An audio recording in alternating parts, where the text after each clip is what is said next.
संदेश खाली के मुद्दे पर माकपा नेता मोहम्मद सलीम ने तृणमूल पर जमकर कटाक्ष किया। तृणमूल के स्लोगन पर कटाक्ष करते हुए उन्होंने कहा कि चुनाव से पहले बंगला नीजर में के चाय अर्थात बांग्ला अपनी बेटी को चाहती है और चुनाव के बाद तृणमूल नेता बंगाल की बेटियों को चाहते हैं। यह संदेश खाली की बेटियों किस तरह लड़कियों को उठा ले जाते हैं। अब लोग खड़े होकर इसके खिलाफ आवाज उठा रहे हैं। जब लोग अपराधी को गिरफ्तार करने की मांग कर रहे हैं तो संदेश खाली को बाहरी दुनिया से अलग किया जा रहा है।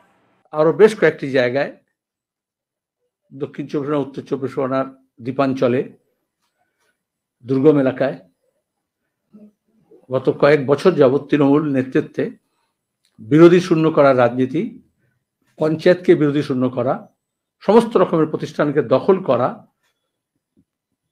এবং অ্যাডমিনিস্ট্রেশনকে, লোকাল অ্যাডমিনিস্ট্রেশনকে ইনক্লুডিং পুলিশ এবং সিভিল তাকে অকেজো করে দেওয়া আর লুটতরাজের সাম্রাজ্য তৈরি করা। ইতিমধ্যে আপনারা দেখেছেন সন্দেশখালীতে ইডি সিবিআই যখন গিয়েছে তখনও তাদেরকে মারধর করেছে আর ইডি সিবিআই তারপর শীত ঘুমে চলে গিয়েছিল।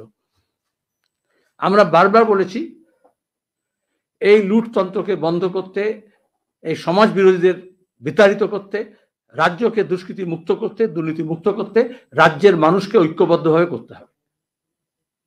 এর মধ্যে বিজেপি যেটা সুবিধে, প্রত্যেকটা ঘটনাকে এখানে আমি প্রেস কনফারেন্সে বলেছি রোহিঙ্গা, বাংলাদেশি, হিন্দু, মুসলমান করে আসলে দুর্নীতি এবং দুষ্কৃতিকে আড়াল করার চেষ্টা করছে।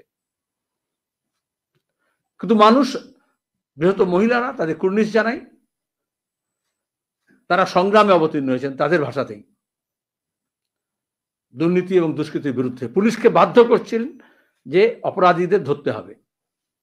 শাহজাহানের নাম চলে এসছে যেহেতু এই সমস্ত দুর্নীতি, রেশন দুর্নীতির টাকা, জ্যোতিপ্রিয় মল্লিকের টাকা, অভিষেকের টাকা। Bureau report, PBTV news.